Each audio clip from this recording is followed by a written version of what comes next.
नमस्कार, निर्मल शिव भक्ति YouTube channel में मैं विनय कुमार गिरी आप सभी का स्वागत करता हूं। मित्रों, आज हम लोग महाराज रघु से जुड़ी एक कथा पर चर्चा करने वाले हैं। बहुत ही ज्ञानवर्धक और रोचक कथा है।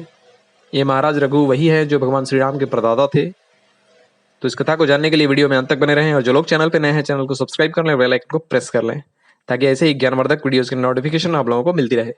धन्यवाद। आइए वीडियो को शुरू करते हैं। सूर्यवंश में महाराज रघु बड़े प्रसिद्ध पराक्रमी तथा दानवीर राजा हुए हैं। इन्हीं के वंश में त्रेता युग में श्री रामचंद्र जी राजा हुए हैं। इसीलिए मर्यादा पुरुषोत्तम श्री राम को रघुवर, राघव, रघुपति, राघवेंद्र तथा रघुनाथ भी कहते हैं। महाराज रघु बड़े धर्मात्मा थे। इन्होंने अपने पराक्रम से समस्त पृथ्वी को अपने अधीन कर लिया था। ये महान प्रजापालक भी थे। इनके शासन में प्रजा चैन की नींद सोती थी। एक बार महाराज रघु अपने दरबार में बैठे थे, तभी कौत्स नामक एक स्नातक ऋषि कुमार आए। राजा ने उनका विधिवत सत्कार किया और बैठने के लिए आसन दिया। कुछ देर में ऋषि कुमार जाने लगे, तब महाराज ने कहा, ब्राह्मण आप कैसे पधारे और बिना कोई प्रयोजन बताए जाने लगे? ऋषि कुमार ने कहा, राजन, मैंने आपके दान की ख्याति सुनी है। आप अद्वितीय दानी हैं। मैं एक प्रयोजन से आपके पास आया था, किंतु मैंने सुना है कि आपने यज्ञ में अपना समस्त वैभव दान कर दिया है।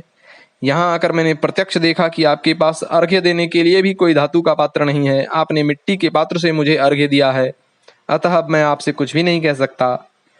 राजा ने कहा, नहीं ब्राह्मण, आप मुझे अपना अभिप्राय बताइए, मैं यथासंभव उसे पूरा करने की चेष्टा करूंगा। स्नातक ने कहा, राजन, विद्या अध्ययन के उपरांत मैंने अपने गुरु से गुरुदक्षिणा मांगने की प्रार्थना की। गुरुदेव ने कहा, हम तुम्हारी सेवा से ही संतुष्ट हैं और गुरुदक्षिणा की आवश्यकता नहीं है। उनके ऐसा कहने पर भी मैं बार बार गुरुदक्षिणा के लिए आग्रह करता रहा, तो उन्होंने झल्लाकर कहा, अच्छा तो 14 कोटि स्वर्ण मुद्राएं लाकर हमें दो। मैं इसीलिए आपके पास आया था।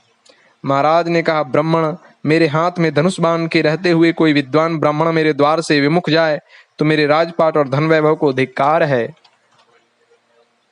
आप बैठिए, मैं कुबेर लोक पर चढ़ाई करके उनके यहाँ से धन लाकर आपको दूंगा। महाराज ने सेना को सुसज्जित होने की आज्ञा दी। सेना सज गई। निश्चय हुआ कि कल प्रस्थान होगा।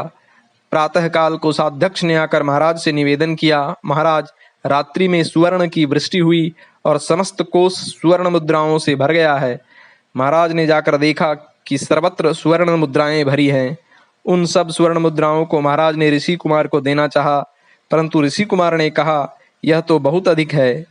महाराज, मुझे तो केवल 14 कोटि ही चाहिए। महाराज ने कहा, ईश्वर ने यह सब आपके निमित्त ही भेजा है, अतः आप ही इसके अधिकारी हैं। ऋषि कुमार नहीं माने। वे केवल गुरुदक्षिणा के लिए आवश्यक मुद्राएं लेकर चले गए। शेष बचे धन को ब्राह्मणों को दान में दे दिया गया।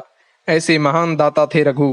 वृद्धावस्था आने पर अपने पुत्र अज को राज्य सौंपकर तपस्या करने वन में चले गए। अज के पुत्र महाराज दशरथ हुए, जिन्हें साक्षात परब्रह्म परमात्मा श्री रामचंद्र के पिता होने का सौभाग्य प्राप्त हुआ। ओम